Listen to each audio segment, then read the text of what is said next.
The animated series of Men in Black was full of surprises within each episode.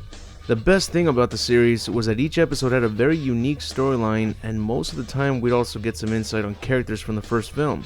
The series continues off after the first MIB film, and the episode known as the Big Bad Bug Syndrome was something that every fan of the first film should see for themselves.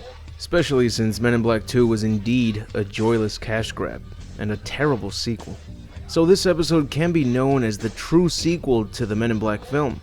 In this episode we are introduced to Edwin the Bug, and this bug turns out to be the brother of Edgar the Bug from the first film.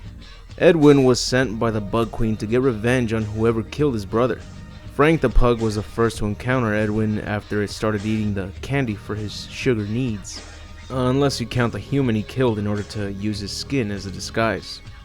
Here, Edwin lets Frank know that he's looking for the one who killed his brother, and as Frank goes over to let the MIB know about the new dangerous bug on Earth, Edwin searched for his target.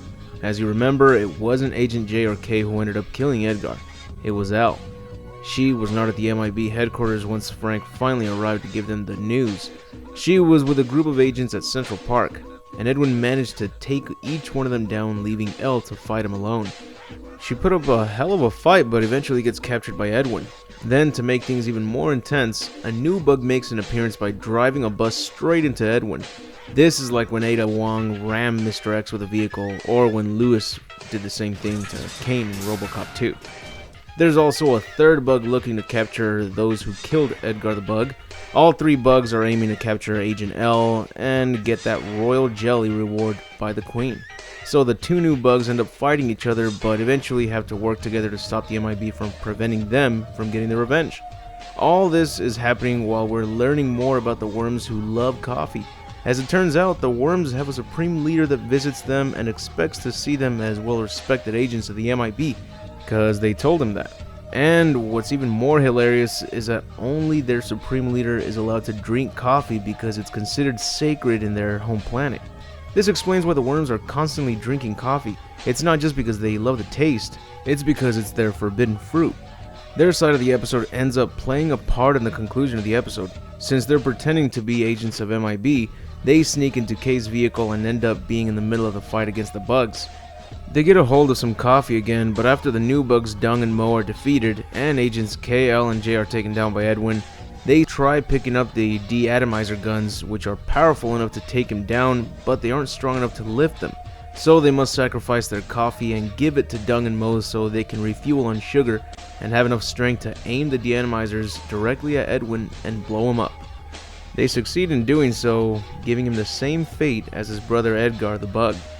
The bugs were actually willing to kill Edwin rather than let someone else get the royal jelly reward. So that's the end of Edwin the Bug, and a surprising defeat that came from the worms of all characters.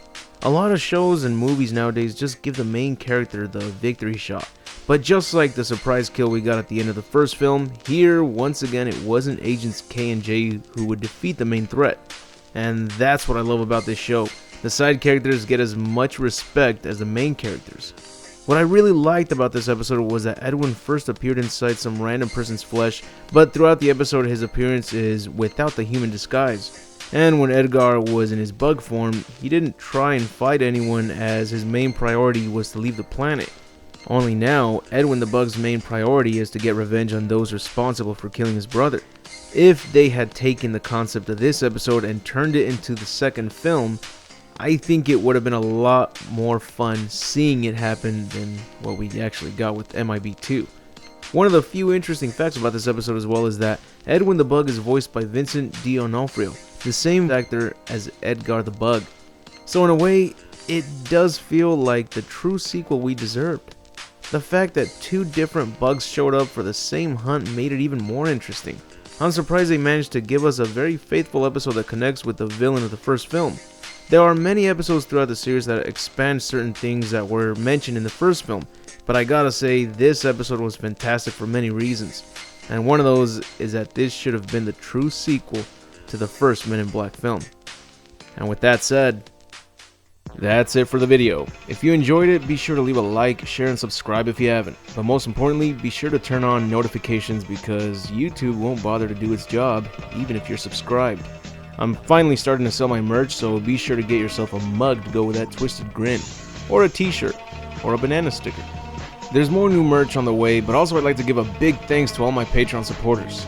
If you'd like to see your name on every outro of every new video, as well as receive an exclusive video every month, then show your support by donating a single dollar. That's all it takes to receive many perks such as getting a look at the exclusive content.